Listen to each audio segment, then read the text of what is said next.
नमस्कार, स्वागत है आप सभी का एनटी मीडिया में। मैं हूं वरुण जौहरी और आज हमारे साथ में हैं प्रदीप भंडारी। जन की बात के सीईओ और फाउंडर हैं और इंडिया के यंगेस्ट सेफोलॉजिस्ट हैं। आपने कई सारे चुनाव प्रदीप भंडारी के नजरिए से ही पता किए हैं कि कौन किस राज्य में सरकार बना रहा है।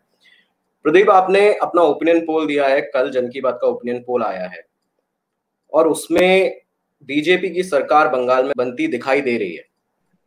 बिल्कुल आपने सही कहा है वरुण कि हमारे ओपिनियन पोल के हिसाब से बीजेपी की सरकार बंगाल में बनती हुई दिख रही है। और उसका कारण ये है कि वरुण, अगर आपने देखा होगा कि आप भी काफी अच्छे से जानते हैं कि मैं जमीन पे जी काफी काम करता हूँ पूरी टीम के जी। साथ।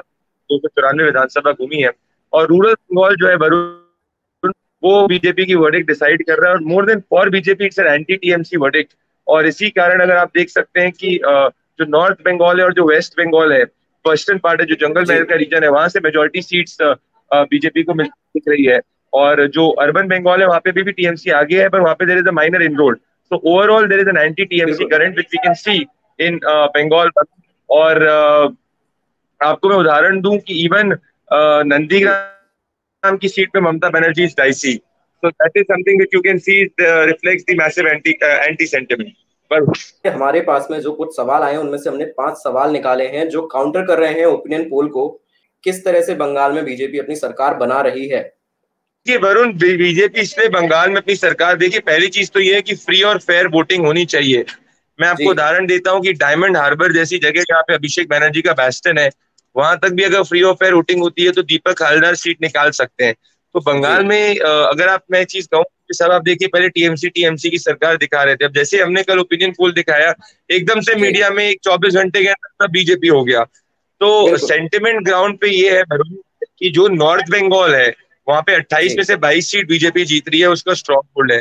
जो जंगल महल का रीजन है, वो जंगल महल के रीजन में जितने भी हिंदी भाषी हैं अधिकतर बीजेपी की तरफ जा रहे हैं। और जितनी भी सीट जहाँ पे 30% मुस्लिम पॉपुलेशन है, वहाँ पोलराइजेशन हो रहा है। अर्बन बंगाल जी। में भी, कलकत्ता में अभी भी टीएमसी स्ट्रॉन्ग है, साउथ 24 परगना में भी स्ट्रॉन्ग है। पर ओवरऑल 2019 से हवा बेशी है, मतलब ज्यादा है। इसीलिए बिल्कुल। बीजेपी बंगाल के अंदर सरकार बना सकती है वरुण। बिल्कुल, आपका ओपिनियन पोल इन सब बाकी जितने भी अभी तक सर्वे आए हैं प्रदीप, और आपका ओपिनियन पोल इन सब में सबसे अलग है क्योंकि बाकी सब ने जो ओपिनियन पोल और सर्वे हैं उन्होंने ये दिखाया है कि बंगाल में बीजेपी एज पर है पर सरकार नहीं बना रही है। जन की बात का ओपिनियन पोल जो आया है उसमें सरकार बनाती हुई दिखाई दे रही है बीजेपी। इसमें हमारे पास एक सवाल आया है जो आपसे मैं पूछना चाहूंगा कि मुस्लिम वोटर्स का 80% वोट टीएमसी को जा रहा है, ये जन की बात ने बताया है।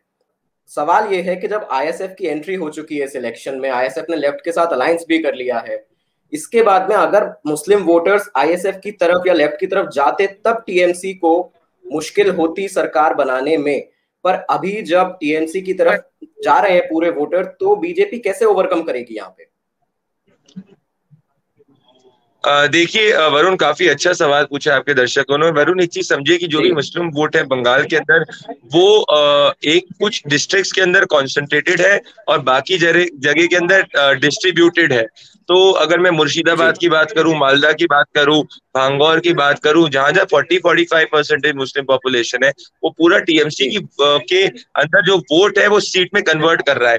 पर बाकी जगह जहाँ 30-35% है, वहां पे काउंटर कंसोलिडेशन काफी हो रहा है। तो जैसे आप बसीरहाट की दो सीट लीजिए, उत्तर और जी दक्षिण। उत्तर की सीट टीएमसी जीत रही है, पर दक्षिण की सीट के अंदर बहुत कांटे का मुकाबला है, डिस्पाइट मुस्लिम पॉपुलेशन की 40-45%।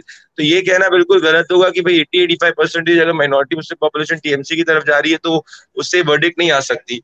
इनफैक्ट अगर आपको याद होगा कि मैं आपको एक सीट को उदाहरण देता हूँ, जी। 2019 में मेरठ की सीट में 35%, मतलब 3.5 लाख मुस्लिम पॉपुलेशन थी और लोग को लगा था कि उससे वो समाजवादी पार्टी हमेशा जीतती है।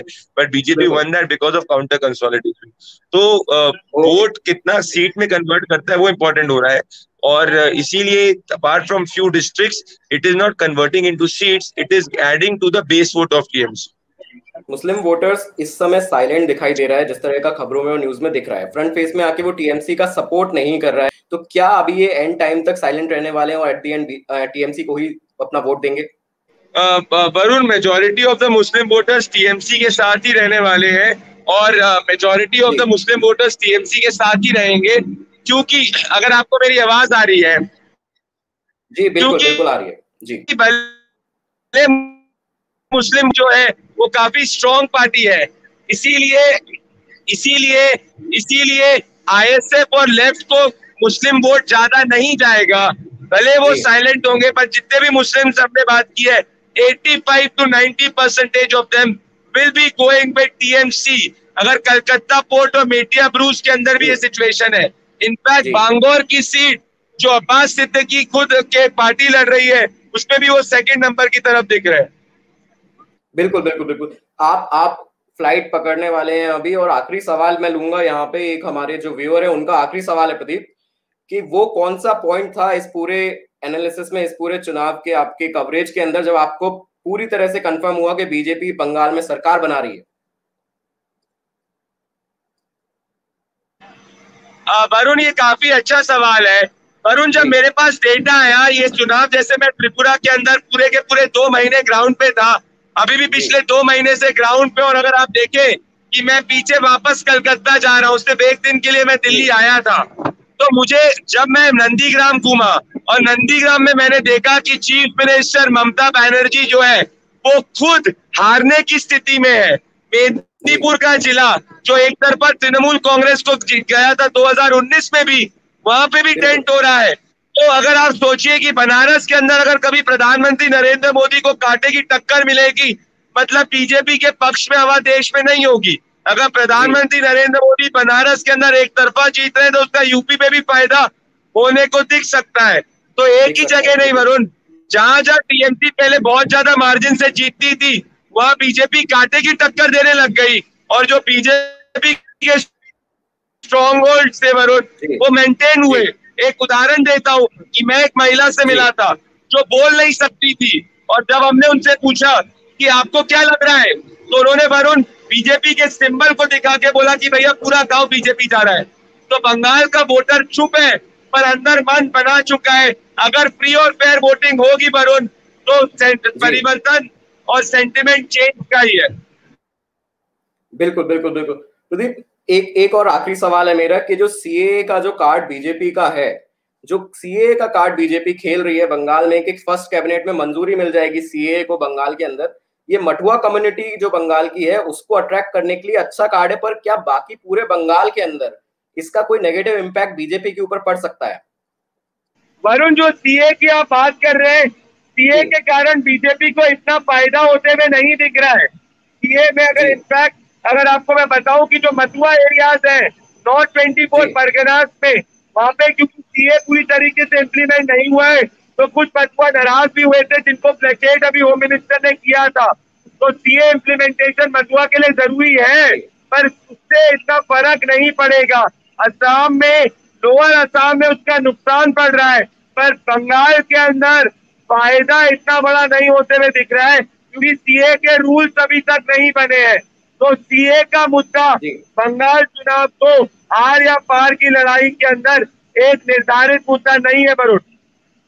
बिल्कुल ठीक है प्रदीप, आपका बहुत बहुत धन्यवाद हमारे साथ जुड़ने के लिए। आपको फ्लाइट भी पकड़नी है, आप बंगाल जा रहे हैं और बहुत अच्छा काम कर रहे हैं, आप काफी अच्छा काम कर रहे हैं आईटीवी में, आप लगे रहिए। माफी चाहता हूँ आपके दर्शकों को, मैं इस तरीके से जुड़ रहा हूँ, अगली बार आपके साथ ज्यादा समय के लिए जुड़ूंगा, वो फुली एक्सक्लूसिव करूंगा। आप बहुत बढ़िया काम कर रहे हैं मध्य प्रदेश में, आपके जैसा काम शायद ही कोई कर रहा होगा वरुण। आपको मेरी तरफ से बहुत बहुत शुभकामनाएं। Thank you Pradeep, thank you so much, have a safe flight, have a safe journey. Thank you Pradeep.